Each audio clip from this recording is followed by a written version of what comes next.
तो किसान आंदोलन बंद से बनेगी बात, आपके साथ मैं हूं सोनल भारद्वाज कौशल। जी हां, आज भारत बंद का आह्वान किया था उन किसानों ने जो कि पिछले 300 दिनों से आंदोलनरत है। 3 कृषि कानूनों को वापस लेने की मांग पर अड़े हुए हैं। सरकार बार बार कहती है कि बातचीत कीजिए, लेकिन बातचीत जितनी बार भी हुई विफल रही। और आज का नजारा ये रहा कि सुबह 6 बजे से शाम 4 बजे तक दरअसल ये बंद था। भारत बंद बुलाया गया था केंद्र के तीनों कृषि कानूनों के विरोध में, और 40 से अधिक किसान संगठनों का इस बंद को समर्थन था। तमाम विपक्षी दलों का इसको समर्थन था। दिल्ली से सटी सीमाओं पर क्या नजारा रहा, ये भी आप इस वक्त अपने टीवी स्क्रीन पर देख रहे हैं। एक लंबा जाम कई किलोमीटर का। आपको बता दें, सरकार बातचीत के लिए हमेशा तैयार है, ये कहना है कृषि मंत्री, जो कि बार बार कहते हैं। एक तरफ भाजपा भारत बंद को असफल कह रही है, लेकिन बाकी लोग इसे सफल बता रहे हैं। कौन है वो लोग जो सफल बता रहे हैं? जाहिर तौर पर जो विपक्ष है उसे लगता है कि ये सफल रहा है। इसके अलावा किसान तो इस बंद को सफल कह ही रहे हैं, क्योंकि भाजपा अभी तक ये कहती आई थी कि सिर्फ 3 राज्यों में ही इस किसान आंदोलन का असर है। लेकिन जिस तरह से आज तस्वीरें देखने को मिली, दिग्विजय सिंह देखने को मिले जिस तरह से, क्या वाकई में भारत बंद से कितना असर होगा? और बनेगी बात, जो रास्ता तलाश रहे हैं किसान, यानी कृषि कानूनों को वापस लेने की, क्या वो तय कर पाएंगे? इस बंद से लोगों को परेशानी हुई है या वाकई में किसान सफल हुए? इस सब पर हम बात करेंगे, लेकिन उससे पहले कुछ प्रतिक्रियाएं आपको सुनवाते हैं। पहले इस किसान आंदोलन से जुड़ी हुई, इस भारत बंद से जुड़ी हुई। हमने सरकारों को कहा है कि कान खोलकर सुन लो, ये किसान 10 साल भी आपके खिलाफ संघर्ष करना पड़ेगा, तो ये किसान 10 साल भी भारत सरकार के खिलाफ आंदोलन करेगा। लेकिन आपकी औकात नहीं कि आप कानून वापसी न लो। कानून वापसी भारत सरकार लेगी। आपको वापसी लेना हो तो आप ले लो, नहीं तो आने वाली सरकारें वापसी लेगी। जिनको भारत में राज करना होगा उनको कानून वापसी लेना होगा। ये किसान आपको छोड़ेगा नहीं। अब ये भारत सरकार सुनने कान खोल के इन कानूनों को वापसी ले लो। जितना जल्दी ले लोगे आपके फायदे में होगा, नहीं तो ये आंदोलन पूरे संयुक्त मोर्चे के लोग पूरे देश भर में जाएंगे, मीटिंगें करेंगे, आपके खिलाफ आंदोलन करेंगे। आपके जहां जहां चुनाव होंगे, आपके चुनाव पे वोट की चोट करने का काम चला। दिग्गी राजा धरना पे बैठे। जब तुम मुख्यमंत्री थे दिग्गी, तो 2-2 घंटा बिजली नहीं आती थी रे। 2-2 घंटा बिजली नहीं आती थी। आज मुझे बता दो।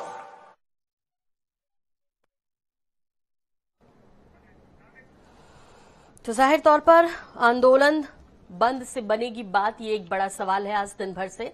और वाकई में आम लोग जहां इससे परेशान हुए हैं, बड़ा सवाल ये भी है कि क्या किसानों को इससे फायदा हुआ? यदि बंद से लोगों को थोड़ी परेशानी हो भी गई, तो क्या वाकई में हमारे किसानों को इस बंद से फायदा हुआ? क्योंकि वो तो 10 महीने से ये आंदोलन कर रहे हैं, लेकिन सरकार के कानों पर जू तक नहीं रेंग रही। सरकार कहती है बातचीत करने के लिए कहा जाता है, लेकिन किसान इस मुद्दे पर आगे नहीं आ रहे हैं।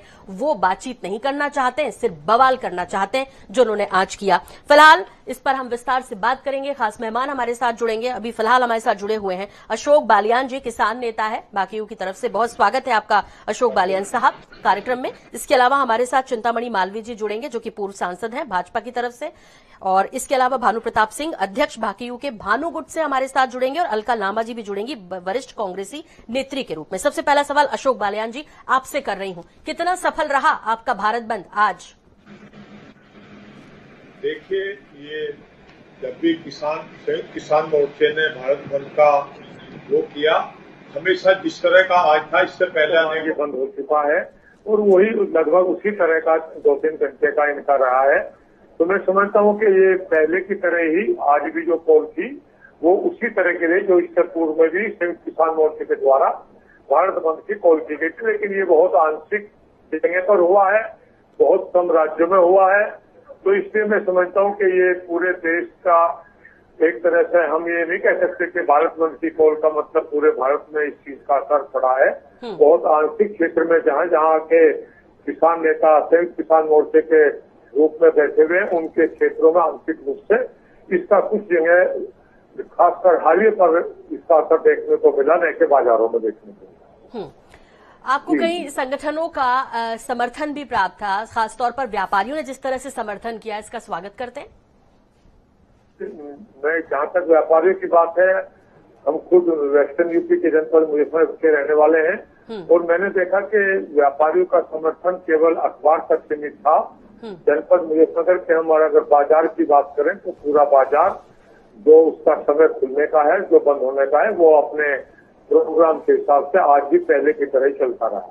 तो मैं समझता हूँ कि ये इसको केवल नेशनल हाईवे पर जहाँ जहाँ किसान संगठनों के लोग बैठे वहाँ इसका असर उस क्षेत्रों में जहाँ जहाँ बैठे वहाँ देखने को मिला। ठीक है, लेकिन जिस उद्देश्य से ये किया गया अशोक जी, वाकई में उस उद्देश्य में सफल हो पाएंगे? आपने कहा हालांकि थोड़ा आंशिक रहा, आप खुद इस बात को स्वीकार कर रहे हैं, मिला जुला असर रहा, ये सभी तरफ चर्चा है, लेकिन वाकई में वो रास्ता निकल पाएगा जिसकी तरफ आप हैं? देखिए, मैं पिछले 9 महीने से या 10 महीने से अनेकों बार इस चर्चा में आया हूँ कि संयुक्त किसान मोर्चे को अपनी बात पर पुनः विचार करना चाहिए और तर्क और तथ्यों के साथ केंद्र सरकार से बात करनी चाहिए कि न के कानून को समाप्त करने की बात करनी चाहिए। देखिए, ये कानून कोई एक दिन में नहीं बने कानून। लोगों को समस्या क्या है कि अपने देश में लोगों को जानकारियों का अभाव रहता है। ये कानून कम से कम भी आधा दर्जन से ज्यादा रिपोर्टों के आधार पर बने। तो डॉक्टर स्वामीनाथन की रिपोर्ट, जिसको देश का हर किसान जानता है, उन्होंने भी इनके लिए सिफारिश की थी। हरियाणा के मुख्यमंत्री रहे श्री हुड्डा साहब के नेतृत्व में भी एक कमेटी बनी थी राज्यों के मुख्यमंत्री को लेकर, उनकी भी यही सिफारिश थी। तो मैं समझता हूँ कि ये चीजें अगर बनी है तो ये एक दिन में नहीं बनी है। मैं संयुक्त किसान मोर्चे से भी कहना चाहता हूँ कि वो पुनः विचार करें और कृषि कानूनों पर सरकार के साथ कानून रद्द करने की बात को छोड़कर कानूनों के प्रावधानों पर बात करें। और यदि उसको लगता है कि इन कानूनों में कोई प्रावधान ऐसा है जो किसान के अहित का है, तो निश्चित तौर पर उसको बात करनी चाहिए। और केंद्र सरकार ने, मैं आज भी केंद्रीय कृषि मंत्री के बयान को पढ़ रहा था, वो कह रहे थे कि हम कानूनों के प्रावधान पर बात करने के लिए तैयार। हाँ, तो वो तो शुरू से ये कह रहे हैं, तो 10 महीने की बात है कि वो कह रहे हैं कि यदि आपको कृषि कानूनों में कुछ कम कराना है, कुछ ज्यादा है कराना है, वो हम करने को तैयार है, लेकिन पूरे कृषि कानून वापस ले लीजिए। ठीक वैसे ही सरकार अड़ी है जैसे आप अड़े हैं कि जब तक कानून वापस नहीं होंगे हम भी अपने घरों को नहीं लौटने वाले। लेकिन अशोक जी, एक बात मैं आपसे कहना चाह रही हूं, आप जिस तरह से सॉफ्टनेस से आज बात कर रहे हैं या कह रहे हैं कि हम उनसे भी कहना चाहते हैं और बात करना चाहते हैं, किसानों को समझाना चाह रहे हैं कि बातचीत का रास्ता निकालिए, राकेश टिकैत जी को समझ नहीं आती है बात क्या?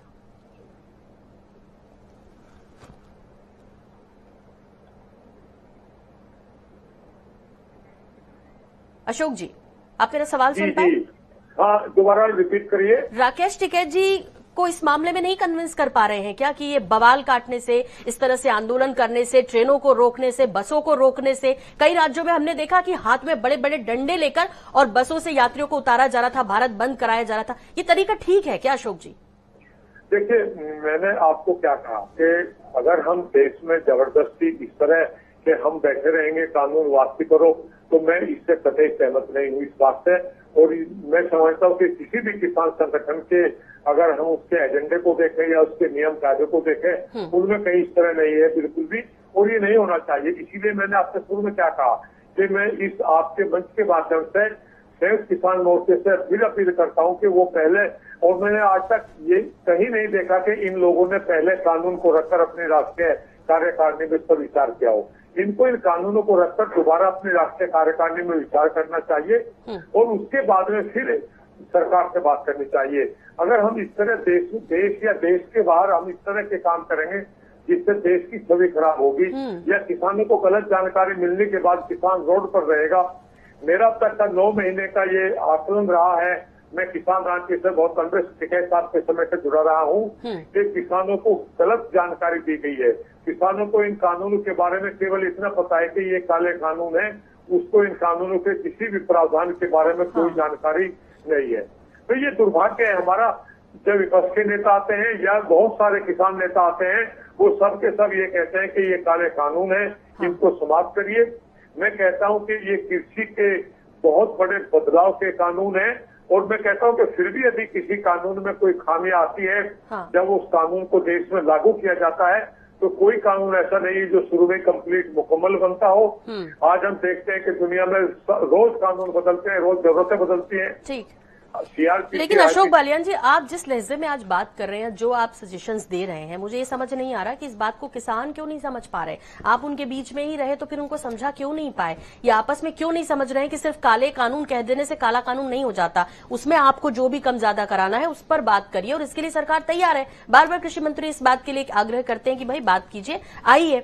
मैं अभी रुक कर रही हूं चिंतामणि मालवीय जी का, पूर्व सांसद है बीजेपी की तरफ से। चिंतामणि मालवीय जी, स्वागत है आपका NH 24/7 पर।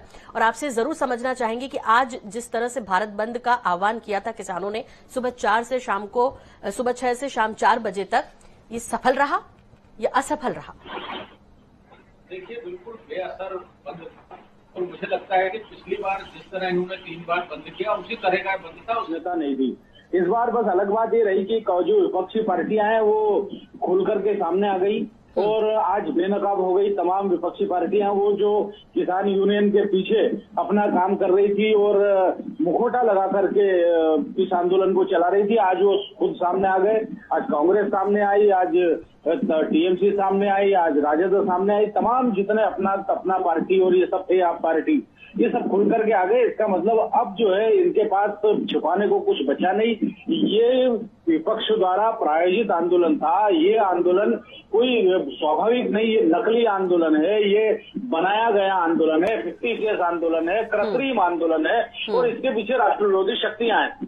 तो आप देखेंगे क्योंकि इतना सामर्थ्य, इतनी शक्ति, इतना साहस, इतना नैतिक बल हमारे विपक्षियों के पास नहीं है कि वो कोई आंदोलन खड़ा कर सके, क्योंकि सरकार के खिलाफ कहने को इनके पास कुछ नहीं है। इसलिए इन्हें मुखौटा लेना पड़ा किसानों का, और उस पर बंद किया। आज बिल्कुल बेअसर बनता है, इसे बंद कहना ही गलत है। ये केवल किसान जहां बैठे हैं वहां उन्होंने कुछ सड़कें जाम कर दी, और उससे अगर ये भारत बंद कह रहे हो तो ये बहुत बड़े भ्रम में है। कोई भारत बंद नहीं हुआ। मध्य प्रदेश की जनता का और देश के किसानों का इनको कोई समर्थन नहीं है। किसान समझ रहा है पूरे देश में आंदोलन हो गया होगा, उद्वेलन हो गया होता, आग लग जाती अगर इतना इनकी लोकप्रियता होती तो, लेकिन कहीं कुछ नहीं। इन्हें आप समझ जाना चाहिए कि इनके दिन लग चुके हैं, इनकी कलाई खुल चुकी है और जनता इन्हें जान गई। चिंतामणि जी, जितने आसानी से आपने कह दिया, राजग तस्वीरें कई जगह से सामने आई हैं। कई जगहों पर डंडों के बल पर बंद कराया जा रहा था, बसों को रोका जा रहा था, ट्रेनों को रोका गया है। और जो तस्वीरें आज टीवी में सुबह से देखने को मिली कि लंबा जाम कई किलोमीटर तक, कारें ही कारें दिखाई दे रही हैं, मतलब आम लोग जो परेशान हुए हैं उनकी किसी को चिंता नहीं है। आपको लगता है कि विपक्ष के पास कोई साहस नहीं है एकजुट होकर इस तरह सामने आने का, तो उन्होंने किसानों के मुखौटे के रूप में आज अपनी जो इच्छा है उसे पूरा किया है। लेकिन थोड़ा सा आप उस जनता के बारे में सोचेंगे जो आज परेशान हुई है? देखिए, केवल दिल्ली की जनता का सवाल नहीं है, बाकी जगह भी ये वास्तव में एक प्रयोग है जो मध्य प्रदेश में ये कर चुके हैं। मध्य प्रदेश में इसी तरह प्याज के भाव को लेकर के इन्होंने मंदसौर में आंदोलन खड़ा किया, और जो किसान अपना दूध और सब्जी मंडियों तक ले जाते थे उन्हें पकड़ा, उनकी सब्जियां सड़कों पर बिखेरी और फोटो खींच करके बताया देखो किसान सब्जी फेंक रहे हैं, देखो किसान दूध फेंक रहे हैं। और कांग्रेस के कार्यकर्ताओं ने किसानों के वेश में आकर के बसें जलाई। जब गोली चली और कुछ किसानों के जो कांग्रेस के कार्यकर्ता मारे गए तो इन्होंने इस तरह हल्ला मचाया कि देखिए किसान मारे गए। ये वास्तव में उसकी पुनरावृत्ति करना चाहते हैं, उनका कोई उद्देश्य नहीं है, क्योंकि ये हताश है, निराश है, इनके पास सरकार के खिलाफ कहने को कुछ नहीं है। तो एक नकली आंदोलन ये खड़ा करना चाह रहे हैं, इसके सिवा कुछ नहीं। इस आंदोलन का कोई आधार नहीं है। लोकतंत्र में संवाद के लिए जगह है, अकड़ के लिए और जिद के लिए कोई जगह नहीं है। जब सरकार कह रही कि आप आधी रात को भी चाहेंगे तो हम बात करेंगे, लेकिन जब ये कहा जाएगा कि आप नहीं आप तो कानून वापस लो तो ही बात होगी, तो ये लोकतांत्रिक भावना के भी खिलाफ है। कि ये कैसे तय हो सकता है कि कुछ हजार लोग खड़े हो जाए और 130 करोड़ की संसद, 130 करोड़ लोगों का प्रतिनिधित्व करने वाली संसद द्वारा बनाए गए कानून को बदलाने की बात करें, जो कुछ पैसों से प्रेरित है या किसी आइडियोलॉजी से प्रेरित है या किसी पार्टी का केडर है और एक आंदोलन खड़ा कर रहे हैं। ये वास्तव में बहुत निंदनीय है और जनता इसका जवाब देगी। ठीक है चिंतामणि जी, लेकिन उन्होंने ये कहा है कि यदि इस बार हमारी बात नहीं मानेगी, राकेश टिकैत ने साफ कर दिया, प्रधानमंत्री आवास के बाहर हम टेंट लगा लेंगे। तो देखिए, मैंने प्रारंभिक कहा कि ये वस्तुतः अराजक लोग हैं, इनको किसानों की समस्या से कोई लेना देना नहीं है। किसानों की समस्या से अगर लेना देना होती तो पंजाब में आंदोलन कर रहे होते, जहाँ के जो बिचौली है वो कहेंगे नहीं हमारे खाते में पैसा दो, हम किसानों को देंगे।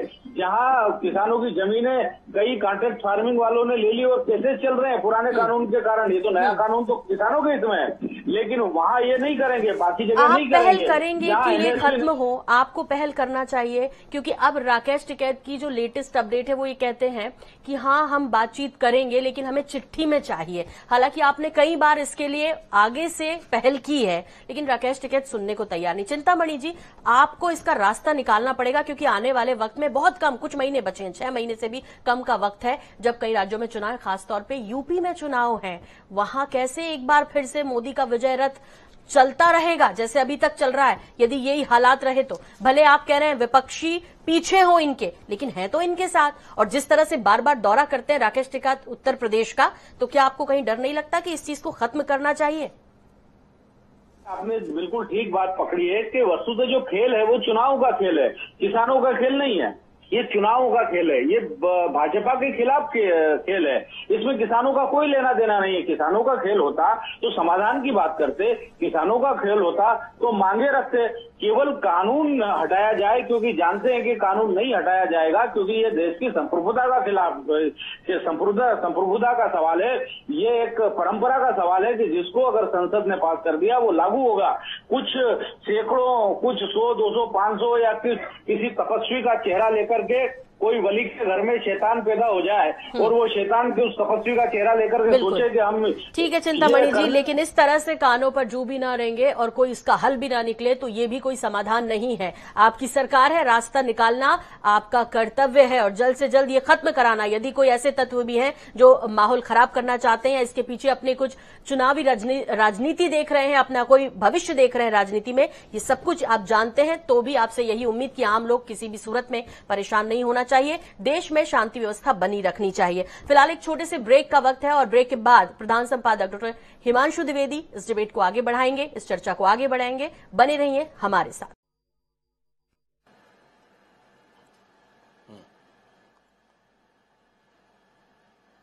तो ब्रेक के बाद आपका एक बार फिर स्वागत है। माफी चाहूंगा कि कुछ विलंब से इस चर्चा के अंतर्गत मैं शामिल हो पा रहा हूं, लेकिन जो महत्वपूर्ण बात है वो ये है कि 1 साल पूरा हुआ इन कृषि कानूनों को राष्ट्रपति के द्वारा आज ही के दिन 1 साल पहले इन्हें हस्ताक्षरित किया गया था। और 1 साल पूरे होने पर 40 किसान संगठनों के संयुक्त किसान मोर्चे के द्वारा जो ये आंदोलन चलाया जा रहा है इन 3 कृषि कानूनों के खिलाफ, उसके तहत भारत बंद का आह्वान किया गया। हमारे साथ अशोक बालियान जी हैं, संयुक्त किसान मोर्चा के औरतें, और उनसे समझना है कि इस भारत बंद ने आज भी आंशिक क्षेत्र में प्रभाव दिखाया। पंजाब बंद रहा, हरियाणा बंद रहा, चंडीगढ़ ठहर गया, उत्तर प्रदेश में कुछ इलाके में प्रभाव दिखा। आपसे जानना है बालियान जी, सरकार पहले भी कहती रही कुल 2.5 राज्यों का आंदोलन है, आज भी पूरी तरीके से भाजपा और उससे जुड़े हुए लोग ये साबित करने में लगे हुए हैं कि क्या रहा इसके बाद भी कुल मिलाकर 2.5 राज्यों का आंदोलन। क्या आप खारिज करेंगे इस बात को? आज आप मेरे से पूछ रहे हैं? जी हिमांशु जी, पहले तो मैं ये बता दूं आपको कि मैं संयुक्त किसान मोर्चे का हिस्सा नहीं हूं, मैं किसान राजनीति का हिस्सा हूं। जी एक जी। बात, दूसरी बात ये कि मैं आपसे पहले भी इस चर्चा में भाग ले रहा था और मेरा मत शुरू से जिस दिन से संयुक्त किसान मोर्चा दिल्ली में आया है, मैं तब से उनसे ये आग्रह कर रहा हूं कि उनको इन तीनों कृषि कानूनों को दोबारा पढ़ना चाहिए, इन पर विचार करना चाहिए और तर्क और तथ्यों के साथ सरकार के साथ वार्ता करनी चाहिए। मैं शुरू से इस पक्ष में हूँ। मैं बहुत लंबे समय से किसान राजनीति से जुड़ा रहा हूँ। मैंने चौधरी महेंद्र सिंह टिकैत जी के साधने में भी किसान राजनीति की है, उसके बाद भी की है। तो मैं ये नहीं समझ पा रहा, 12 दौर की बातचीत किसान मोर्चे ने देश की सरकार साथ की, जिस सरकार ने स्वयं 20 से ज्यादा मुद्दों पर माना कि हाँ चूक हुई, बात पहले होनी चाहिए थी, ये गलतियां हो गई, इतने बड़े स्तर पर स्वीकारोक्ति के बाद भी सरकार ये मानने को तो तैयार है कि हम 1.5 साल के लिए स्थगित कर देते हैं, पर इन कृषि कानूनों को रद्द करने के लिए तैयार नहीं होती है। और उसके बाद में आप किसान राजनीति से इतना लंबा जुड़ा होने की बात कह रहे हैं, अब अभी भी किसान संघर्ष मोर्चे के लिए परामर्श दे रहे हैं कि उन्हें बात करनी चाहिए, उनको इस बात को समझने की कोशिश करनी चाहिए, इन कानूनों को नए सिरे से पढ़ना चाहिए। जो सरकार स्वयं मान ली हमारे कानूनों में खामी है, जो सरकार स्वयं मानने को तैयार हो गई कि 1.5 साल के लिए हम स्थगित कर देते हैं, तो उसके बाद बचा क्या? देखिए द्विवेदी जी, ये सरकार ने इन कानूनों में खामियां मानी है। मैंने आज तक मेरी जानकारी में ये तथ्य नहीं आया है। सरकार ने ये कहा है किसान संगठनों से कि आप हमारे साथ तीनों कानूनों के एक एक प्रावधान पर बात करिए, क्योंकि हमें गलत, मैं चैनल पर जब भी आता हूँ मैं तथ्यों के साथ बात करता हूँ। केंद्र सरकार ने किसी भी वार्ता में ये नहीं कहा कि इन कानूनों में खामियां हैं और इसलिए हम इन कानूनों के प्रावधान को बदल रहे हैं। केंद्र सरकार ने कहा है कि आप कानूनों के प्रावधान के साथ आइए और हमसे चर्चा कीजिए और हमें बताइए कि कौन सा कानून ऐसा है जो किसान के हित में नहीं है। यदि वो कानून विचार के उपरांत ये लगता है कि ये कानून किसान के हित में नहीं है, तो निश्चित तौर पर हम उस पर संशोधन के पर विचार करेंगे। ये केंद्र सरकार ने कहा है, ये उनका अधिकृत ज्ञान है। देखिए, हम लोग किसान राजनीति का मतलब ये नहीं है कि हम किसानों को गलत जानकारी देकर इस देश के किसानों का नाश करें।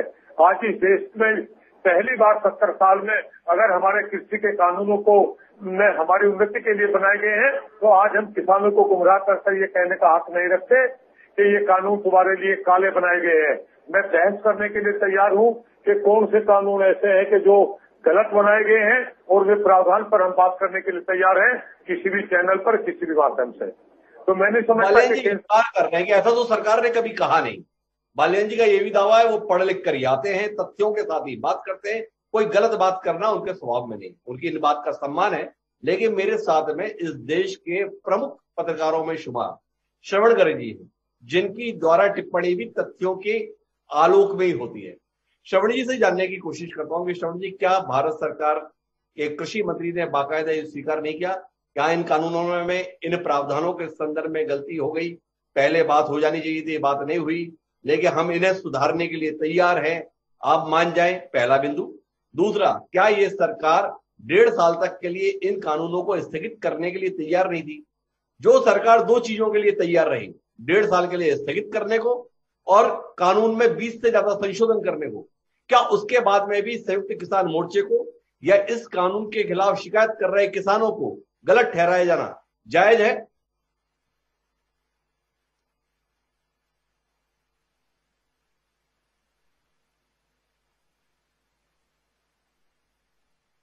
श्रवण जी का अभी शायद हमारे से कनेक्शन हुआ है। मैं श्रवण जी आपके पास वापस लौटूंगा, लेकिन मैं चिंतामणि जी के पास में रुक करता हूं। चिंतामणि जी, आपसे जानना चाहता हूं, देश की राजनीति को एक दिशा मिल रही है, किसान संगठन बड़ी संख्या में सरकार की नीतियों के खिलाफ सड़क पर है, पूरा विपक्ष इन नीतियों के संदर्भ में किसानों के विरोध को देखते हुए उनके साथ खड़ा हो गया है।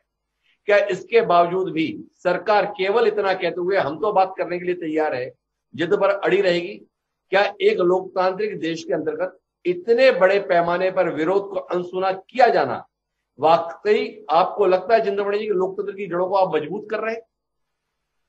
देखिए, सबसे पहली बात हिमांशु जी कि क्या ये देश को दिशा दे रहे हैं कि एक किसान आंदोलन का नेता अमेरिका में रह रहे लोगों से कह रहा है कि आप मोदी के खिलाफ आंदोलन करो? क्या ये राजनीति को दिशा दी जा रही है? और आप बता रहे हैं कि ये जो आंदोलन है कुछ किसानों का नहीं है और सब वो सारे इसमें शामिल है, तो ऐसा तो कहीं दिखाई नहीं देता। इन्होंने तीन बंद कॉल किए, एक भी बंद इनका सफल नहीं था। और वास्तव में तो दिल्ली में भी ये बंद कहीं सफल नहीं था, क्योंकि जनता इन्वॉल्व नहीं हो रही, क्योंकि किसान इनमें इन्वॉल्व नहीं हो रहे। ये वस्तुतः विपक्षियों का आंदोलन है जो वो खुद आगे आकर के नहीं कर सकते, इसलिए किसानों को आगे कर रहे हैं, क्योंकि ऐसा कोई स्पष्ट मुद्दा नहीं है। और संसद में उनकी भूमिकाएं इस तरह की नहीं थी कि वो जनता के सामने कह सके कि नहीं। और चूंकि कोई मुद्दा नहीं है, इसलिए किसानों को सामने करके एक नकली आंदोलन, एक कृत्रिम आंदोलन पैदा उन्होंने किया है। तो इसमें कहीं ऐसा नहीं है, ये आंदोलन वस्तुतः है ही नहीं, ये एक तरह का षड्यंत्र है। और इसके पीछे तमाम राष्ट्र विरोधी ताकतें, इसके पीछे तमाम विपक्षी दल जो कि नैतिक आधार खो चुके हैं, जो कि जनता में समर्थन खो चुके हैं, और सारे प्रतिमान इस आंदोलन ने तोड़ दिए। इसे आप बताइए, आप लोकतंत्र की गवाही दे रहे हैं। 2-3 सवाल है आपसे, मैं श्रवण जी के पास वापस जाना चाहता हूँ, लेकिन आपसे मेरे 2-3 सवाल हैं। ये तो किसान ही नहीं है, वी.डी. शर्मा आपके प्रदेश अध्यक्ष आज ही चिल्ला रहे थे, आपने भी कह दिया ये आंदोलन नहीं है। तो आपसे सवाल है, किसान ये है नहीं, आंदोलन ये है नहीं, तो भी इस देश के सम्माननीय गृह मंत्री अमित शाह, इस देश के सम्माननीय कृषि मंत्री नरेंद्र सिंह तोमर, इस देश के सम्माननीय खाद्य मंत्री रहे पीयूष गोयल, इन गैर किसानों से, गैर आंदोलनकारियों से 11-11, 12-12 दौर की बातचीत क्यों किए? ये अराजक लोग थे, इनकी कोई हैसियत नहीं थी, इनका कोई वजूद नहीं था, इनका कोई जनाधार नहीं था, इनकी कोई पकड़ नहीं थी। तो टाइम पास करने के लिए, समय खोटी करने के लिए आप इनके साथ बैठ रहे थे, आपकी सरकार के इतने महत्वपूर्ण लोग। दोनों बातों में विरोधाभास है, थोड़ा रोशनी करें। आपने लोकतंत्र की बात की, मुझे बताइए ये कौन सी दिशा और कौन सा लोकतंत्र है कि कुछ पार्टी का केडर और कुछ किसान नेता जो पैसा लेकर के आंदोलन कर रहे हैं वो खड़े हो जाए और 130 करोड़ की संसद ने, 130 करोड़ लोगों का प्रतिनिधित्व करने वाली संसद ने जो कानून पास कराया उसको बोले कि ये गलत है और क्यों हम कह रहे हैं कि ये कानून बदला जाए? तो क्या इस तरह लोकतंत्र चलवाएंगे? क्या ये भीड़तंत्र लोकतंत्र चलेगा? क्या कुछ गिरोह मिलकर के बाहर, संसद के बाहर बैठ जाएंगे और लोकतंत्र को धमकाएंगे? क्या ये लोकतंत्र? मेरा आपसे सवाल है, इस देश के मूर्धन्य लोग बाबा भीमराव अंबेडकर, डॉक्टर राजेंद्र प्रसाद, सर्वपल्ली राधाकृष्णन, पंडित जवाहरलाल नेहरू, श्यामा प्रसाद मुखर्जी, ऐसे तमाम दिग्गजों ने एक साथ बैठकर एक संविधान देश को तैयार करके दिया था। उसके अंदर 125 से ज्यादा आपने संशोधन कर दिए। ऐसे लोकतंत्र चलाएंगे? ऐसे देश चलेगा? ये भी सवाल किया सकता है। इतने बड़े बड़े लोगों ने जिस संविधान को तैयार किया उसे आप लोग संशोधित करेंगे? ये भी सवाल किया सकता है। एक संसद से बहुमत के आधार पर, वो भी आधे अधूरे तरीके से, राज्यसभा में जो हुआ उसने पूरे देश ने देखा, उसके आधार पर आपने कोई कानून बना लिया बहुमत के आधार पर, तो आप खुदा हो गए। क्या इसी दृष्टिकोण के साथ विवाद करेंगे? लेकिन मैं आपके पास वापस लौटूंगा। श्रवण जी हमारे साथ जुड़ गए हैं। श्रवण जी से समझना यह था कि क्या इस सरकार ने इस कानून में दोष नहीं माने? क्या इस सरकार ने इन कानूनों में खामियों को नहीं स्वीकार किया था? क्या इस देश की सरकार ने ये कानून स्थगित करने नहीं चाहे थे? और किनके दबाव में करने चाहे थे श्रवण जी? गैर आंदोलनकारियों के, गैर किसानों के? ऐसा सम्मानीय चिंतामणि मालवीय जी हमें बता रहे। थोड़ा आपकी टिप्पणी वाले, आप जैसा प्रबुद्ध संपादक क्या सोचता है इस विषय में? मुझे तो बड़ा शर्म आ रही है कि मुझे सुनना पड़ रहा है चिंतामणि जी को कि नकली आंदोलन है, षड्यंत्र है। ये किसान ही नहीं है जी। चिंतामणि जी को देश का कृषि मंत्री बना देना चाहिए ताकि वो सांसद नहीं रहे, तो वो 2 मिनट में समस्या को हल कर देंगे। मेरा ऐसा मानना है कि चिंतामणि जी जो हैं प्रधानमंत्री जी की दिक्कतें बढ़ा रहे हैं। इतने बड़े चैनल पर जिस तरह से किसानों को ये भड़का रहे हैं और उनको देशद्रोही और षड्यंत्रकारी और चुनावी षड्यंत्र के लिए वो काम कर रहे हैं ऐसा बता रहे हैं, तो ये मेरे ख्याल से प्रधानमंत्री जी के हाथ मजबूत कर रहे हैं और अमित शाह के हाथ मजबूत कर रहे हैं और पार्टी के हाथ मजबूत कर रहे हैं। ये दुनिया का पहला आंदोलन है जो साल भर से चल, और इनकी चिंतामणि जी की और भारतीय जनता, चिंतामणि जी मैं पहले बोल लूं फिर आप बोल लेना। मैं आपको सुन चुका हूं, आपके पास बोलने को कुछ नहीं है। आप जैसे मंच पर भाषण देते हैं वैसे यहाँ भाषण दे रहे हैं। आपके पास आर्गुमेंट कुछ नहीं है। जिस तरह से संसद में कानून पास कराए गए, आधी रात को राज्यसभा में मत विभाजन नहीं होने दिया, विपक्ष को बोलने नहीं दिया, और 1 साल होने आया और आज जो बंद हुआ पूरे देश में बंद हुआ। सिर्फ भारतीय जनता पार्टी की सरकारों को छोड़ दें, पर उत्तर प्रदेश में भी, पश्चिमी उत्तर प्रदेश जो अशोक बालियान साहब जहां बहुत अच्छे से परिचित हैं उस इलाके से, वहां भी बंद हुआ काफी। और मैं तो पूरा उत्तर प्रदेश घूमा हूं, पश्चिमी उत्तर प्रदेश पिछले चुनाव के टाइम पे घूमा हूं। मुझे पता है कि पश्चिमी उत्तर प्रदेश की क्या स्थिति है। ये सरकार जो है, जिसको कहते हैं ना आत्महत्या करने पर तैयार है, पॉलिटिकल सुसाइड जिसको कहते हैं, बजाय किसानों से बात करने के,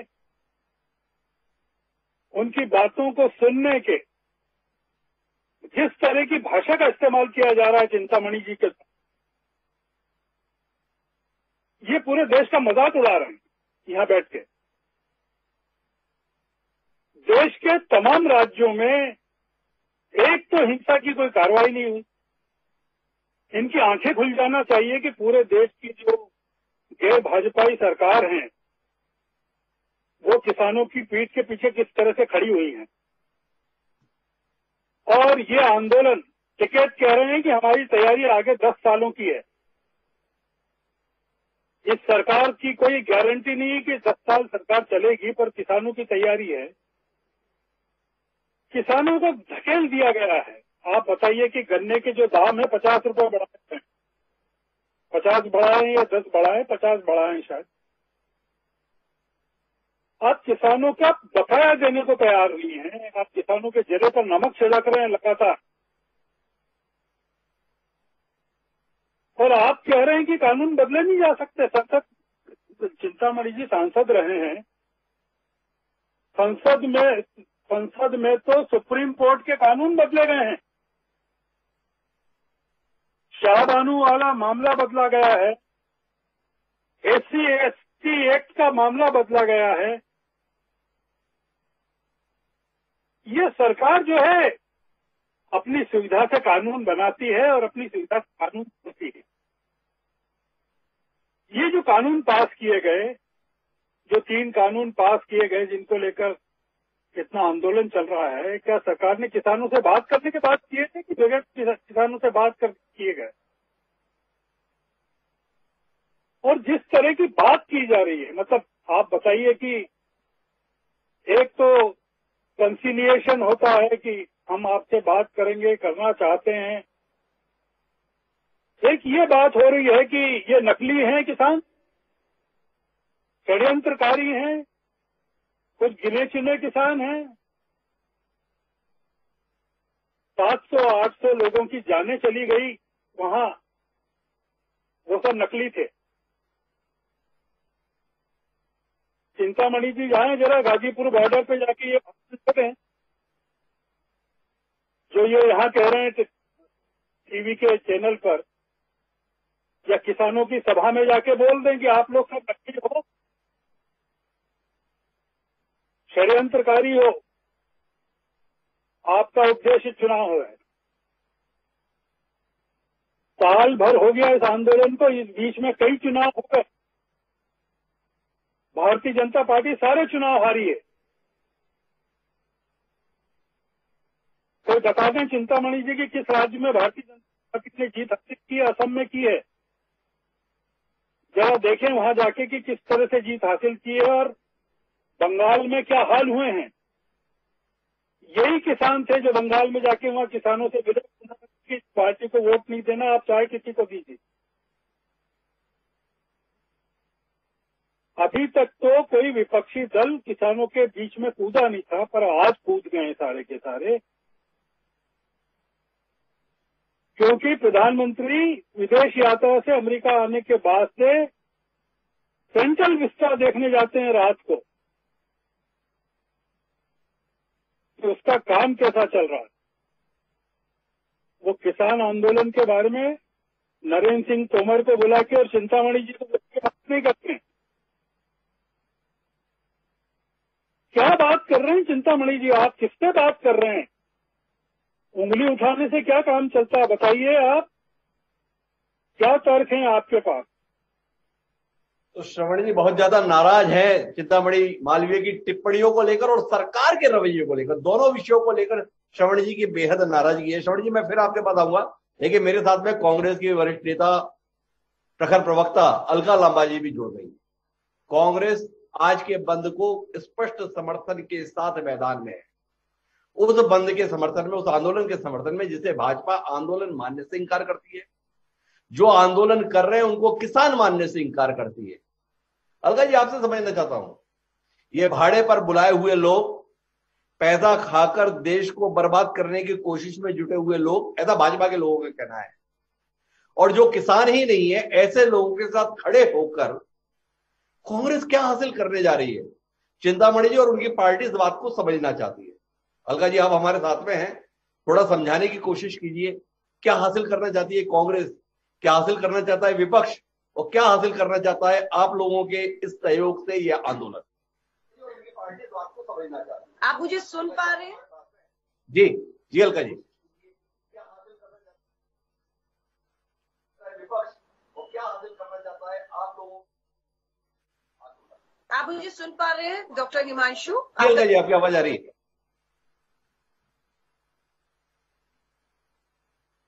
आप सुन पा रहे हैं? जी डॉक्टर हिमांशु? जी अलका जी आपकी आवाज आ रही है मुझे?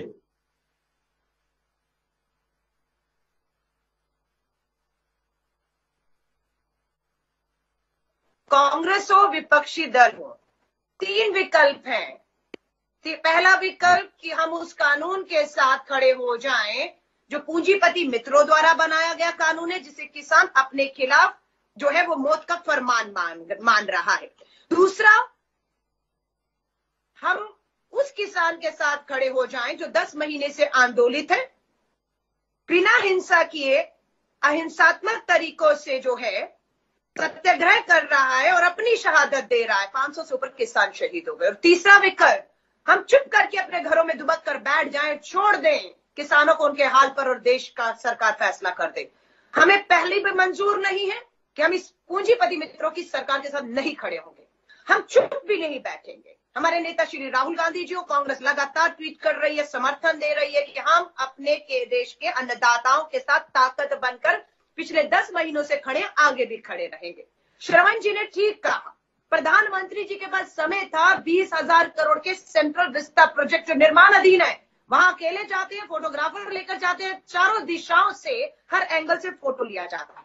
वही प्रधानमंत्री अगर उसी दिन उसी रात को वो 1 घंटा, सही कहा श्रवण जी ने, देश के कृषि मंत्री को बुलाते और कहते कि चलो हम अचानक चलते हैं और सीधा किसानों के बीच चलते हैं, मैं आपको भरोसा दिला रही हूं, आपसे दावा कर रही हूं कि आज सुबह का ये भारत बंद ना होता।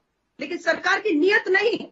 अभी मैं एक चैनल पर थी, भाजपा की महिला प्रवक्ता चारू प्रज्ञा कहती है कि ये किसान नहीं है, ये किसान के भेष में भेड़िए हैं। अभी तक आप इन्हें खालिस्तानी, अराजक, गुंडा तत्व, षड्यंत्रकारी कहते रहे, तो भेड़िया तक कह रहे हैं। मैं किसानों को बधाई देती हूँ। 22 राज्यों में किसानों के भारत बंद आंदोलन का देश की जनता ने संपूर्ण समर्थन किया, शांतिपूर्ण रहा और कामयाब रहा है। 10वां महीना है।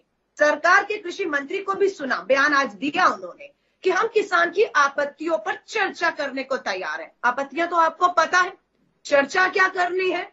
साफ है, तीनों कानून वापस लीजिए, न्यूनतम समर्थन मूल्य लाइए और आगे की बात बढ़िए। ये सरकार कहती है विपक्ष कमजोर है। इस कमजोर विपक्ष से केंद्र की मोदी सरकार इतनी डरी हुई है, वो प्रधानमंत्री इतने डरे हुए हैं, जो पिछले 7 सालों में एक भी प्रेस कॉन्फ्रेंस करके जनता के उठाए सवालों के जवाब देने की हिम्मत नहीं कर रहे। ये वो कमजोर सरकार, कायर सरकार है जो संसद का सत्र समय से पहले बंद करके ताला लगा के भाग खड़ी होती है। क्या बात करेंगे आप इस सरकार से? मैं आपको साफ कह रही हूँ, अगले 6 महीने में इस सरकार का सारा घमंड, सारी तानाशाही चूर होने वाली है। और ये काम करेंगे उत्तर प्रदेश, उत्तराखंड, गोवा, आने वाले समय गुजरात, आपका हिमाचल, मणिपुर, ये 6 राज्य देश के अन्नदाताओं जहां कामयाब हुआ। हरियाणा इनकी सरकार है, डबल इंजन की सरकार है। मुख्यमंत्री की भी हिम्मत नहीं हो रही है कि वहां बाहर निकल सके, क्योंकि हर जगह किसान उनके रास्ते में खड़ा उनसे जवाब मांग रहा है।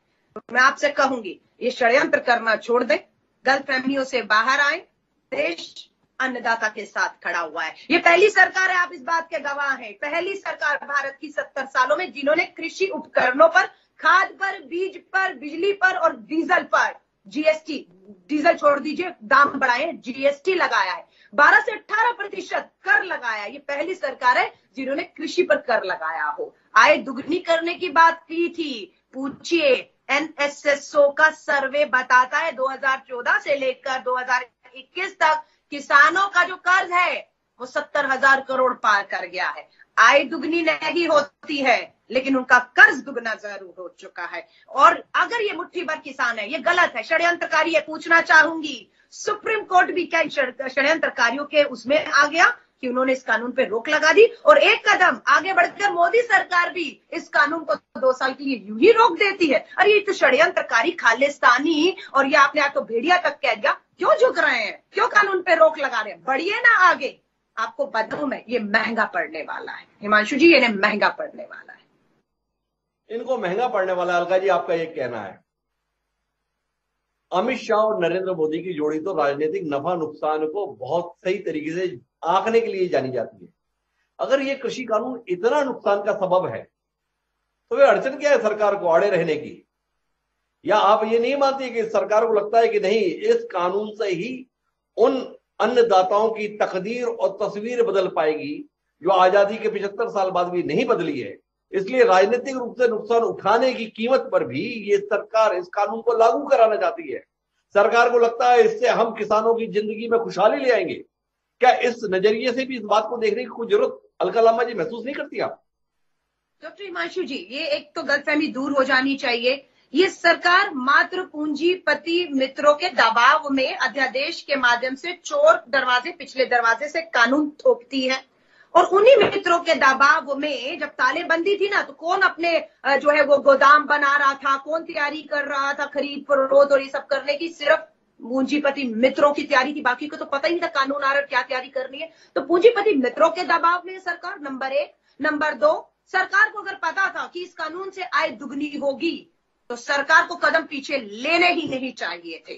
सरकार ये साबित कर जाती। 2020 जून से कानून आया, 21 में 1 साल से ऊपर का समय कानून को लाए हुए हो गया, रोक नहीं लगाती, आगे बढ़ती। और आज हमारे सामने अगर हकीकत होती कि कानून के बाद देखिए आय दुगनी हो गई, तब ये हम पर, विपक्ष पर और अन्नदाताओं पर कटाक्ष करते, उंगली उठाते कि देखिए हमने कर दिखाया, अब ये सब घर में घुस गए। लेकिन नहीं, घर में घुसी है ये सरकार अपने उस कानून को लेकर जिस कानून को सिर्फ पूंजीपति मित्रों के लाभ के लिए बनाया गया है। किसान तो पहले जी तो स्पष्ट है, किसानों का भला कहीं नहीं है इसमें, केवल पूंजी मित्रों के लाभ के लिए इस कानून पर अड़ी हुई है सरकार। चिंतामणि मालवीय जी लगातार बेचैन थे, उनको लेकर लगातार टिप्पणियां की जा रही थी। श्रवण जी बहुत ही ज्यादा नाराज थे। अलका जी की नाराजगी तो स्वाभाविक है ही। चिंतामणि जी, आपके पास में मौका है सारे जवाब देने का। क्यों श्रवण जी इतना नाराज आपसे? क्यों अलका जी को इतनी शुभता आपसे और आपकी पार्टी पर इतने गंभीर किस्म के आरोप क्यों? देखिए, मैं श्रवण जी का पुराना पाठक हूं और आज मुझे बहुत लंबे समय बाद ज्ञान हुआ कि श्रवण जी इतने पूर्वाग्रही हैं कि बिल्कुल एक तरफा सोच रखते हैं। शायद मुझे तमाम जिस तरह के मेरे को पुनर्विचार करना पड़ेगा। पहली बात तो यह है कि जहां तक किसान आंदोलन पे ये कहा जा रहा है कि भाई क्यों आप बात नहीं कर रहे, देखिए सोए हुए को जगाया जा सकता है, लेकिन जो जानबूझ करके सोने का नाटक कर रहा है उसे कोई नहीं जगा सकता। इनसे बात करने को तैयार है, लेकिन जब वो केवल ये कहेंगे कि नहीं हमें तो कानून भी करना है तो कैसे होगा। दूसरा ये है कि ये इन्हें तमाम किसान बता रहे, बताइए बलात्कार हुआ कि नहीं हुआ किसान के उसमें, बताइए वेश्यावृत्ति वहां चल रही कि नहीं चल रही है, वहां तो अड्डे चल रहे हैं। अरे टीवी में बताया, पूरे चैनल एक एक चीज बताई, वहां देखिए जंगलों में क्या चल रहा है, झाड़ियों में बताइए कि वहां हत्या हुई या नहीं हुई, सारे बुरे काम वहां हो रहे या नहीं हो रहे। तो ये कौन से किसान है जहाँ दारू बढ़ रही है? मेरा आपसे बड़ा गंभीर किस्म का सवाल है। आपकी सरकार हरियाणा में, आपकी सरकार उत्तर प्रदेश में, आपकी सरकार दिल्ली में, केंद्र में इतनी मजबूत सरकार, और आपकी सरकार होते हुए ऐसा अनाचार, ऐसा अत्याचार, ऐसा व्यभिचार कर क्या रहे हैं आप? हाथों में चूड़ियां पहन के बैठे हुए, आप पर सवाल उठ रहा है, आप कर क्या रहे हैं? ये बड़ा अहिंसक आंदोलन बता रहे हैं। ये जो है नेताओं को पीट रहे हैं, अकेले घेर के नेताओं के साथ बदतमीजी कर रहे हैं, नेताओं के साथ मारपीट कर रहे हैं स्थान स्थान पर, और आप इनको बता रहे हैं नहीं अहिंसक आंदोलन है। ये पूरी दिल्ली को हलाकान परेशान किए हुए हैं और अहिंसक आंदोलन है। ये वस्तुतः केवल देखे इस तरह तो 10 साल नहीं आगे भी चलाया जा सकता। अगर फंडिंग होने लगेगी और रोजाना से पैसे दिए जाएंगे लोगों को तो करेंगे। और अगर एक चेहरा आप ले लेंगे किसी और की तपस्या, बड़े टिके साहब की तपस्या को लेकर के, कोई जरूरी नहीं कि संत के घर में शैतान पैदा नहीं होते हैं, तो उनका चेहरा हटा दें एक बड़े टिके साहब का और खुद अपनी क्रेडिबिलिटी पर आंदोलन करें।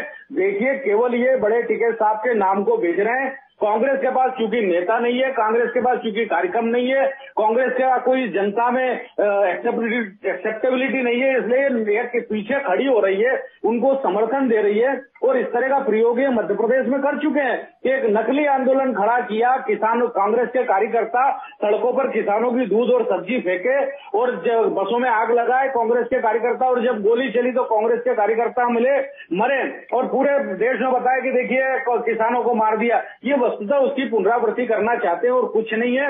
और कांग्रेस जिस तरह की बात करें, भाई सदन में चर्चा नहीं हुई, किसने बहिर्गमन किया, ये अलगा बहन जी बता रही हैं कि साहब ये तो जल्दी संसद जो है वो सेनेटाइज करके चले गए। मुझे बताइए कि कौन वहाँ सड़कों वो बैठ रहा था संसद में, इनका शोर सुनने के लिए संसद चलाई जाएगी, इनकी जो वहाँ तमाम जो हाँ चिंतामणि जी क्या बातें कर रहे हैं आप, मतलब इतनी गंभीर किस्म के आप पदाधिकारी हैं, प्रदेश उपाध्यक्ष हैं, पूर्व सांसद हैं। दुनिया ने देखा राज्यसभा में वोट डिवीजन की मांग हुई, स्पष्ट तौर पर हुई, आपके माननीय तत्कालीन सभापति ने वो वोट डिवीजन कराया नहीं, पूरा देश उसका साक्षी है। जिनकी कोई औकात नहीं आपके अनुसार, जिनकी कोई हैसियत नहीं, जिनका कोई वजूद नहीं, उनके साथ आपके गृह मंत्री या आपके कृषि मंत्री 11-11 बार बैठक करते हैं, 7-7 घंटे बैठते हैं। किस लिए बैठते हैं? कुल मिलाकर अगर आपने कुछ शब्द ही कर लिए और वही आपको कैसेट बार-बार बजाना तो बात अलग है। लेकिन मैं श्रवण जी के साथ में बातचीत करने के लिए वापस लौटता हूं। श्रवण जी, आप रवैया देख रहे हैं भारतीय जनता पार्टी के नेताओं का। आज भारत बंद के संदर्भ में अलका जी दावा कर रही है कि 22 राज्यों में शांतिपूर्ण तरीके से बंद रहा, कांग्रेस समेत तमाम विपक्षी दल साथ में खड़े हुए। इसके बाद भी केवल चिंतामणि जी इकलौते नेता नहीं है जो इनको किसान मानने से इंकार कर रहे हैं। भारतीय जनता पार्टी की मध्य प्रदेश इकाई के सम्माननीय प्रदेश अध्यक्ष वीडी शर्मा भी यही कह रहे हैं, ये किसान नहीं है। बाकी भी जितने नेता हैं वो भी कह रहे हैं किसान नहीं है। अलका जी अभी एक डिबेट जा रही है, वहां पर भी कहा गया भेड़िए हैं। अभी भी ये नजरिया है, तो समाधान निकलेगा कैसे? क्या कहेंगे श्रवण जी इस पर? नहीं, मेरे दो मानने हैं। मैं एक तो पानीग्रही जी को तो चिंतामणि जी को तो मैं किसान मानता हूँ कि नहीं, मैं कह नहीं सकता मानना चाहिए कि नहीं मानना चाहिए। मैं बालियान जी को जरूर किसान मानता हूँ जी, और पश्चिमी उत्तर प्रदेश को उनसे ज्यादा कोई जानता नहीं है। बालियान जी अपने मुंह से कहते हैं कि ये सब किसान नहीं है और ये सब नकली लोग हैं, षड्यंत्रकारी हैं, किराए के भाड़ुए के कट्टू हैं। वो अपने मुंह से ये चीज कह दें तो मैं फिर अपने विचार बदल लूंगा कि भाई हाँ, ये एक पश्चिमी उत्तर प्रदेश का इतना बड़ा इलाका है, वहां को जानने वाला एक आदमी कह रहा है कि ये तो किसान नहीं है और किराए पर लाए हुए लोग हैं, तो मैं मान जाऊंगा। मैं आपको बीच में रोकता हूं। आपने जहां पर बातचीत को लाकर रोका है वहीं पर इसे उठाता हूं और अशोक बालियान जी से पूछता हूं। जो लोग धरने पर बैठे हैं, जो लोग लगातार प्रदर्शन कर रहे हैं, जो लोग लगातार उपस्थिति दर्ज करा रहे हैं, कौन है वो? भाड़े के लोग हैं, खरीदे हुए लोग हैं, मवाली हैं, अराजक हैं या किसान हैं आपके अनुसार? हेलो जी बालियान जी। जी बालियान जी, सुन रहा हूँ। कौन लोग हैं? मेरा कभी ये विषय नहीं रहा कि वो किसान नहीं है या वो आंदोलनकारी नहीं है। मेरा कभी ये विषय नहीं रहा। मेरा विषय रहा है कि हमें कानूनों पर पुनः विचार करना चाहिए, उनको समझना चाहिए, अपने अपने संगठनों को अपनी राष्ट्रीय कार्यकारिणी में उस पर विचार करना चाहिए और इसके बाद फिर उनके प्रावधानों पर सरकार से बात करनी चाहिए। तो मेरा ये कभी विषय नहीं रहा, इसलिए मैंने कभी किसी भी डिबेट में ये बात नहीं कही कि वो किसान नहीं है या वो आंदोलनकारी नहीं है, क्योंकि हमें अनावश्यक बातें या जिन बातों से कोई लाभ नहीं है उनको कभी नहीं करना चाहिए। ये देश के चैनल हैं, हम सब लोग यहाँ नेशन के प्रति जवाबदेही है हमारी और हमें नेशन के प्रति अपनी जवाबदेही को हमेशा याद रखना चाहिए। तो मैं श्रवण जी की बात का उत्तर दे दिया है कि ये बिल्कुल मैं इससे सहमत नहीं है कि कोई उनको ये ऐसा बोले। हाँ, बिल्कुल ये कहने का हमारा सबका राइट बनता है कि हमें अपने कानूनों को पढ़ना चाहिए, उन पर विचार करना चाहिए। 40 संगठनों को अपनी नेशनल एग्जीक्यूटिव में उसको रखकर विचार करना चाहिए और इसके बाद फिर सरकार के साथ एक एक कानूनों के एक एक प्रावधान पर वार्ता करनी चाहिए। तो बालियान जी ने स्पष्ट कर दिया, किसान है। श्रवण जी, आपकी बात को उत्तर मिल गया, आपने जो सवाल उठाया था। चिंतामणि जी के लिए भी ये स्पष्ट जवाब है और भाजपा के उन तमाम नेताओं के लिए भी एक जवाब है जो इनको किसान मानने से ही चैनल पर या भाषणों में इंकार करते हैं और बाद में इन्हीं लोगों से बात करने के लिए तैयार रहने की बात भी करते हैं और पहले 11 दौर की बातचीत भी इन्हीं लोगों से कर चुके होते हैं। जी श्रवण जी, अपनी बात को आगे बढ़ाए, फिर मैं अलका जी के पास चलता हूं। मैं बालियान जी की बात करना चाहिए। कानून के पक्ष में वो हैं इस कानून को, और ये भी कह रहे हैं कि सरकार ने कभी कोई माना नहीं कि इसमें कमियां हैं। सरकार ने माना भी है, कुछ संशोधन भी किए हैं, कुछ ऑफर भी दिए हैं, कई बार दिए हैं, शुरू में दिए हैं, बाद में दिए हैं, किसानों के साथ 11 दौर की बातचीत में दिए हैं उन्होंने। ये तो खैर एक अलग बहस का विषय है। देखिए, जो हिमांशु जी बात अब इतनी आगे बढ़ गई है कि ये अगर चिंतामणि जी का रास्ता अगर मोदी जी ने और शाह साहब ने अपनाया तो बहुत सरकार का नुकसान हो जाएगा और देश का नुकसान हो जाएगा। ये देश जिस जगह, जिस डायरेक्शन में, जिस दिशा में जा रहा है उसको रोकना पड़ेगा। ये समय नहीं है जो देश में अभी कि एक आंदोलन को व्यापक होने दिया जाए, बढ़ने दिया जाए। किसानों के की जान का सवाल है अब, और वो पीछे रुकने वाले नहीं है, पीछे हटने वाले नहीं है। वो हटना सरकार को पड़ेगा, पीछे झुकना पड़ेगा। हमारी दिक्कत ये है कि एक सरकार हमें ऐसी मिली है जो अपने जो फैसले ले लेती है उसको वो वापस लेने के लिए प्रतिष्ठा का सवाल बना लेती है। जी, एक दिक्कत है। ये लोकतंत्र में ऐसा नहीं होता, दुनिया के किसी देश में ऐसा हमने सुना नहीं कभी कि एक फैसला सरकार ने ले लिया, उस पर कभी उसने वापस नहीं लिया हो, बदला नहीं हो, संशोधन नहीं किया हो। इस सरकार ने शुरू में किसानों को बहुत ही लाइट की, उसने कहा, सोचा कि ये तो खत्म हो जाएंगे, ये आंदोलन कितने दिन चलेगा। उन्होंने किसानों के आंदोलन को एक राजनीतिक आंदोलन समझ लिया कि राजनीतिक आंदोलन जिस तरह से खत्म हो जाते हैं या खत्म कर दिए जाते हैं, वैसे किसानों का आंदोलन भी खत्म हो जाएगा। ये किसानों का आंदोलन जो है हिमांशु जी, वास्तव में ये है कि वो पैदावार ज्यादा करते हैं और उनको उसका पैसा कम मिलता है। वो पर्याप्त पैसा नहीं मिलता है, बल्कि नहीं मिलता है। बालियान जी इसकी गवाही दे सकते हैं क्योंकि वो खुद किसान हैं, किसान की पीड़ा को समझते हैं, उस इलाके को समझते हैं जहां के किसान इस समय पीड़ित हैं। चिंतामणि जी और मैं मध्य प्रदेश में बैठे हैं, हमें समझ में नहीं आता। जो उत्तर प्रदेश के किसान को समझ में आता है या पंजाब के या हरियाणा के किसान को समझ में आता है, वो हमें समझ में नहीं आएगा क्योंकि हम लोग बहुत ही, यहाँ किसान का बेटा मुख्यमंत्री है पर उसको किसानों की कोई चिंता नहीं है। चिंतामणि जी को यह पता नहीं होगा कि कितने किसानों ने मध्य प्रदेश में आत्महत्या की। चिंतामणि जी ये भी कह दें कि मंदसौर के किसानों ने जो आंदोलन किया था वो भी सब नकली थे, भाड़े के थे, पॉलिटिकल पार्टीज के थे, जिन पर गोलियां चलाई गई पुलिस की, इनकी हुकूमत में, वो मारे गए। ये उनके बारे में भी यही बयान दे दें तो मैं समझता हूं कि मंदसौर के किसानों को बड़ी शांति मिलेगी इससे कि एक आंदोलन को भारतीय जनता पार्टी के नेता क्या बता रहे हैं। मेरा कहना है चिंतामणि जी की थोड़ी मदद कीजिए इस आंदोलन को खत्म करने की, और सरकार के साथ आप खड़े हों वो तो ठीक है। सरकार को कहिए कि सर ये आंदोलन बंद होना चाहिए। सरकार को कहिए कि वो किसानों के साथ बैठ के बात करें।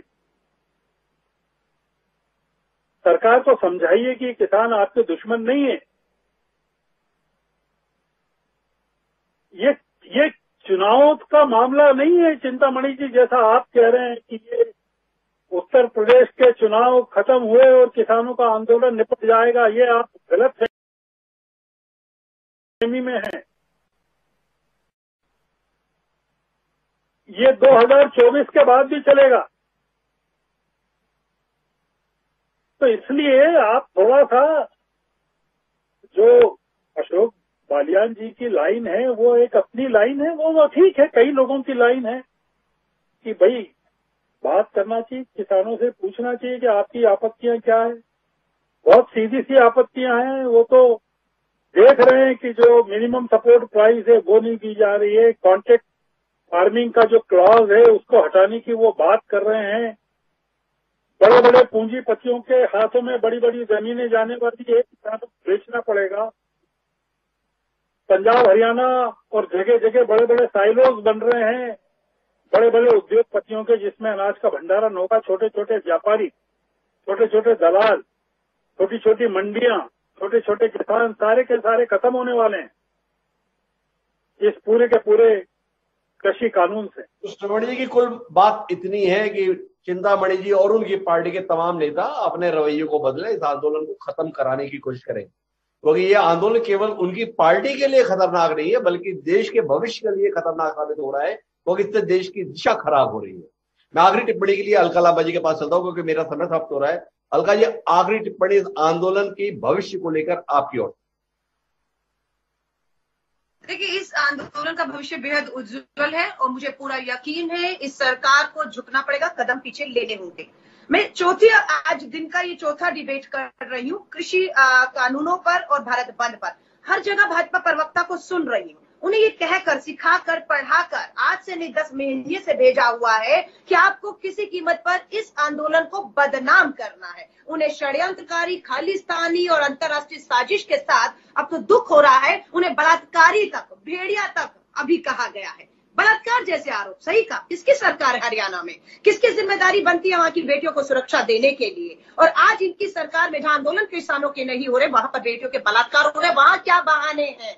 सो मैं और कहूंगी, एक चैनल पे केसी त्यागी जी, जेडीयू इनके सहयोगी है बिहार से, उन्होंने कहा है हम इस किसान के भारत बंद का समर्थन करते हैं। मैं इनसे पूछना चाहती हूँ, आपके एक सहयोगी अकाली दल आपको छोड़ कर चले गए, दूसरे सत्ता में आपके साथ भागीदारी है जेडीयू, केसी त्यागी जी कहते हैं हम समर्थन करते हैं इस भारत बंद का और हम सरकार को चेता रहे हैं कि इस पे चर्चा करिए, रास्ता निकालिए। लेकिन प्रधानमंत्री जी के पास तो अपनी छवि चमकाने के अलावा समय ही नहीं है। इवेंट मैनेजमेंट में इतना व्यस्त है कि फोटो ऑप होता है, हर एंगल से फोटो होता है। रात को 1 घंटा, वो 1 घंटा मैंने पहले भी कहा, किसानों से बात कर ली होती कल रात को, आज भारत बंद ना होता। लेकिन नियत नहीं है, नियत नहीं है। ये षड्यंत्र करना, आरोप लगाना। किसान आंदोलन, अन्नदाता 10 महीने आंदोलित है, बिना हिंसा किया, हिंसात्मक सत्याग्रह के रास्ते पर है। 500 से ज्यादा शहीद हो गए, किसी की जान नहीं ली, अपनी जान दी है। तो इसलिए कहूंगी, जाग जाइए, जिद या अहंकार छोड़ दीजिए। पूंजीपति मित्रों के कानून को बचाने की आप जितनी मर्जी कोशिश कर लीजिए, यह कानून बचने वाला नहीं है। बचेगी तो खेती, बचेगा तो किसान, बचेगा तो ये देश। बड़ी महत्वपूर्ण टिप्पणी अलका लांबा जी का। अलका लांबा जी का विश्वास है कि आंदोलन का भविष्य उज्जवल है। आखिरी में जीत तो किसानी और किसान की होगी, लेकिन क्या वो भाजपा की हार के रूप में व्यक्त होगी या भाजपा के द्वारा, केंद्र सरकार के द्वारा और नरेंद्र मोदी की सरकार के द्वारा एक समय के साथ उठाए गए युक्ति संगत कदम के माध्यम से पूरे देश को एक नई दिशा देगी। इंतजार रहेगा। एक सरकार जिसकी जिम्मेदारी बनती है कि वह अपने देश के लोगों की बात सुने। इस बंद के बाद क्या वो आवाज सुनी जाएगी? आवाज बार बार हर तरफ से आ रही है। इस समय आ गया है कि अब मंत्रियों को छोड़ प्रधानमंत्री स्वयं कमान संभाले और समाधान निकाल कर दे। क्या वो ऐसा करेंगे? जानने में दिलचस्पी आपकी भी और हमारी भी। लेकिन आप सभी का बहुत बहुत धन्यवाद किसानों से जुड़े मसले पर चर्चा का हिस्सा बनने के लिए। समय अब आज के शेर का। हमारा आज का शेर मौजूदा हालात पे गालिब नहीं था। उन्होंने कहा कि हमने माना कि तगाफुल ना करोगे, लेकिन खाक हो जाएंगे हम तुमको खबर होने तक। किसानों की आवाज को सुनिए, उनके दर्द को महसूस कीजिए और उसके समाधान के लिए समय रहते कोई कदम उठाइए। यही अपेक्षा है इस देश के किसानों। देखें, हुकूमत इस आवाज को सुनेगी। इंतजार आपको भी और हमको भी। लेकिन मुझे अब दीजिए याद, कल फिर मिलते हैं नए विषय के साथ।